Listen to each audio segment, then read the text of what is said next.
आज international law की definition, उसका स्कोप और एवोल्यूशन के बारे में पढ़ेंगे।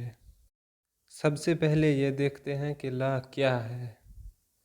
इसमें 3 चीज़ें आती हैं: कस्टम, प्रैक्टिसेस और रूल ऑफ कंडक्ट।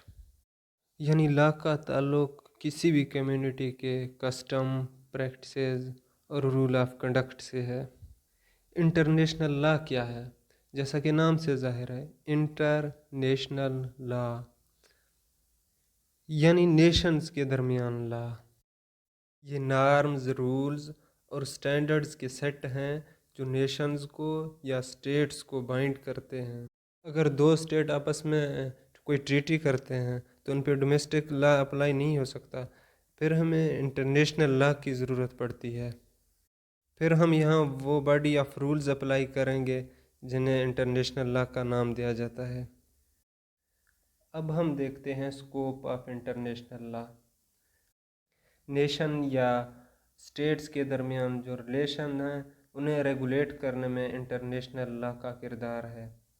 स्टेट्स के दरमियान तनाज़ात और इख्तलाफात को हल करने में इसका किरदार है। जब ये तनाज़ात और इख्तलाफात नहीं होंगे तो ज़ाहिर है अमन होगा, यानी पीस की मेंटेनेंस में भी इंटरनेशनल लॉ का किरदार है।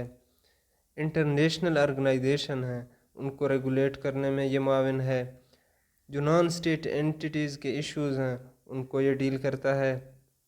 जो इंडिविजुअल इश्यूज़ हैं जैसा कि ह्यूमन राइट के हवाले से, अगर किसी स्टेट के अंदर ह्यूमन राइट वायलेशन हो रही है तो इंटरनेशनल लॉ इसमें किरदार अदा कर सकती है।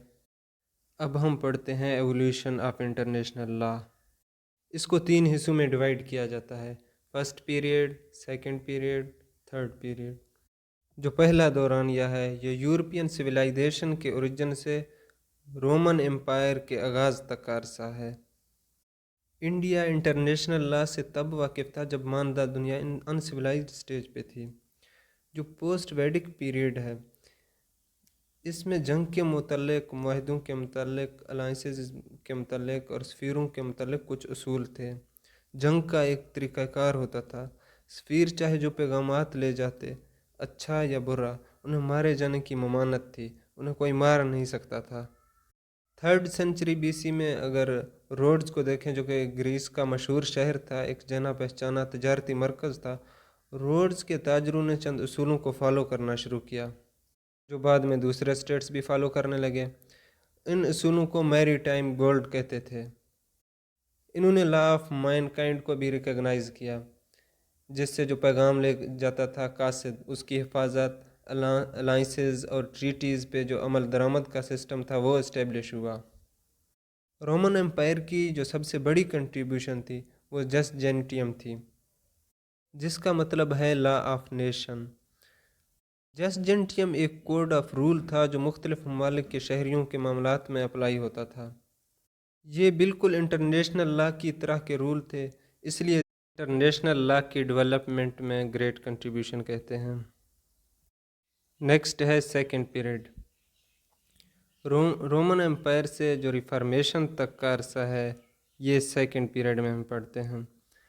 जब तक रोमन एम्पायर रहा इंटरनेशनल लॉ में कोई डेवलपमेंट ना हो उसकी। रोमन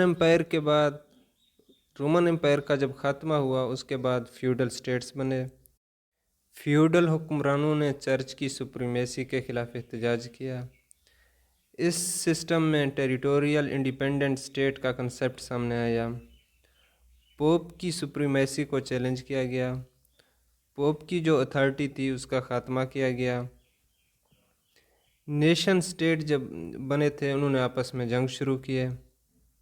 स्पेनिश मिलिट्री कोर्ट के याला, इटली के जेंटिल और जापान का जोरिस्ट था सार्ज, उन्होंने कहा था कि स्टेट के डीलिंग को लॉ ऑफ रीजन से रेगुलेट किया जाना चाहिए। इसके बाद है थर्ड पीरियड। 1648 से मौजूदा वक्त तक का जो भी पीरियड है इसे थर्ड पीरियड कहते हैं, यानी डेट ऑफ रिफॉर्मेशन से मौजूदा टाइम तक का जो अरसा है इसे थर्ड पीरियड कहते हैं। 1648 में पीस ऑफ वेस्टफेलिया हुआ था जिसने 30 साला जंग का ख़ात्मा किया। जो मौजूदा इंटरनेशनल लॉ है, जो मॉडर्न इंटरनेशनल लॉ मौजूद है, یہ تھرڈ پیریڈ کی ہی پروڈکٹ ہے۔